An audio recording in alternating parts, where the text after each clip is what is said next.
안녕하세요. 이종철의 까다로운 리뷰 CES 두 번째 시간, 자동차에 대해 이야기해 보겠습니다. 우선 저는 자동차 전문이 아니라는 거 먼저 말씀드립니다. 혹시 틀렸다면 봐달라는 이야기입니다. 이 리뷰는 소비자 입장입니다. 올해 CES에서는 예전만큼 컨셉카가 많이 등장하지 않았어요. 대신 2-3년 내에 출시 예정이거나 이미 출시된 차량들이 많이 나왔죠. 이유는 한 줄로 이야기하면 시대가 변했습니다. 예전에는 실제로 나올 가능성이 없는 차들 보여주고 주가 올리고 이걸 몇 년 뒤에 약간 어딘가 모르게 부족한 모습으로 출시해도 됐었어요. 그런데 지금은 다르죠. 모든 회사가 전기차를 선보이는데 대부분의 업체가 테슬라를 못 넘고 있어요. 그러니까 컨셉카가 예전만큼 카리스마가 없죠.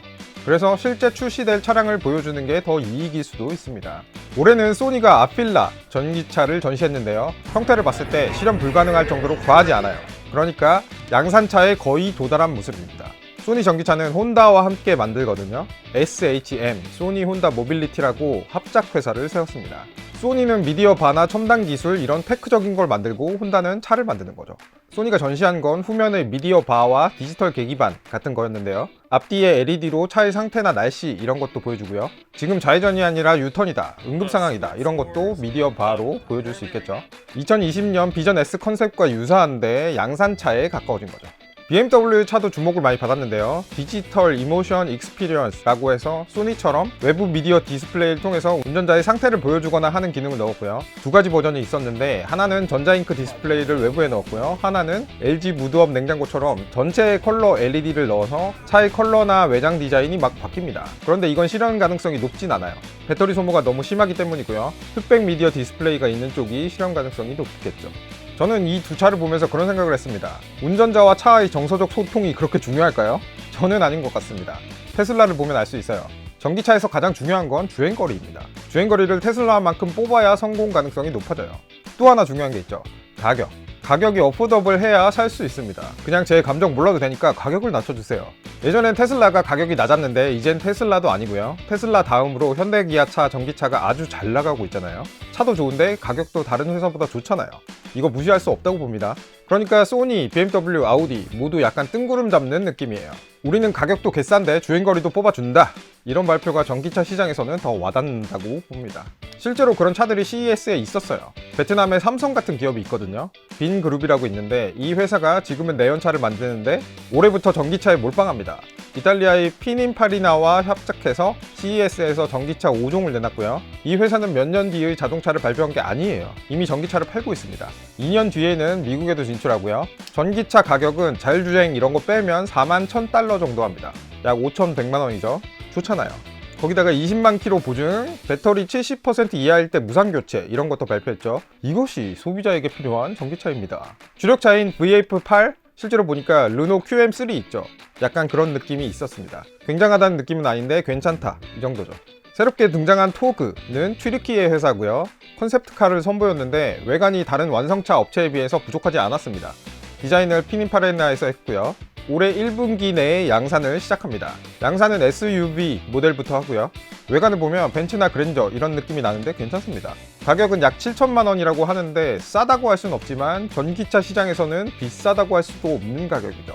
다만 이 가격이면 벤츠 EQA나 테슬라 모델 3를 살 수 있기 때문에 좀 애매하죠. 하여튼 지금까지 우리가 보지 못했던 베트남이나 튀르키예 국적의 차가 나올 수 있을 정도로 전기차 제조는 기존 완성차 제조보다는 진입이 어렵지 않다는 점에서 기존 업체들이 긴장해야 할 것 같습니다. 뜬구름 잡는 소리 하지 말고 가격을 낮췄으면 좋겠습니다. 현장에서는 피아트 크라이슬러가 만든 합작회사 스텔란티스의 램 같은 것도 볼 수 있었고요. 농기국의 테슬라, 존 디어의 엄청난 트랙터도 있었는데요. 공룡에 대한 정보가 없는 사람이면 분명히 이걸 공룡이라고 생각할 정도로 컸습니다. 태양광 차량도 두 가지 있었는데요. 스쿼드 솔라시티카의 초소형 차, 거의 골프장 카트 같은 느낌이죠. 하루에 태양광으로만 22km를 갈 수 있는 차량이고요. 다 쓰면 100km 갈 수 있는 배터리를 교체해서 탈 수 있는 차량입니다. 귀엽지 않나요? 반면에 79km를 충전할 수 있는 차량도 있었습니다. 그럼 도시에서만 타는 사람들은 아예 충전을 안 할 수도 있다는 건데 현장에서 제가 물어보니까 이건 라스베이거스 같은 짱짱한 날씨에서 뽑은 최대 사양이고 적게는 20km 정도 충전할 수 있다고 하네요. 그럼 도시에서 타기 약간 애매하죠. 애매할 때는 충전하면 되는데 그럴 거면 그냥 테슬라 사는 게 낫지 않을까요? 가격은 더 심각합니다. 25만 유로예요. 거의 3억 4천만 원입니다. 이 돈이 있는 저 같은 부자가 돈 때문에 저걸 탈 것 같진 않고 신한경을 위해서 타야 하는데 그런 거 치고도 비용이 크죠. 이건 라이트이어 영웅 모델이고 2 모델을 지금 예약을 받고 있고요.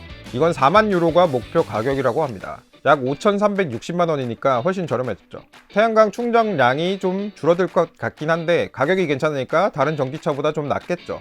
지금 예약을 받고 있긴 한데 한국은 아직입니다. 2025년 말 출시가 목표고요. 이외에도 삼성이나 여러 회사에서 사람의 운전 상태를 파악하는 다양한 기술을 내놨고요. 보니까 거의 3차원으로 사람의 시선, 얼굴 같은 거 파악할 수 있었습니다. 이건 전기차가 굳이 아니더라도 빠르게 차량들에 탑재될 수 있겠네요. 그리고 마지막으로 제가 돌비에 다녀왔는데요. 돌비는 차를 만들지 않지만 돌비 애트모스 뮤직 차에 탑재되죠. 돌비 애트모스 대강은 아실 겁니다. 3D 영화나 게임을 만들듯이 사운드의 방향을 덩어리로 세팅하는 거예요. 그래서 소리 공간감을 극대화하는 장치인데요. 돌비 측에서 저를 마이바흐를 태워주더라고요. 여기 타서 애플 뮤직 돌비 애트모스를 들어봤습니다. 저작권 문제로 잠깐만 들려드릴게요.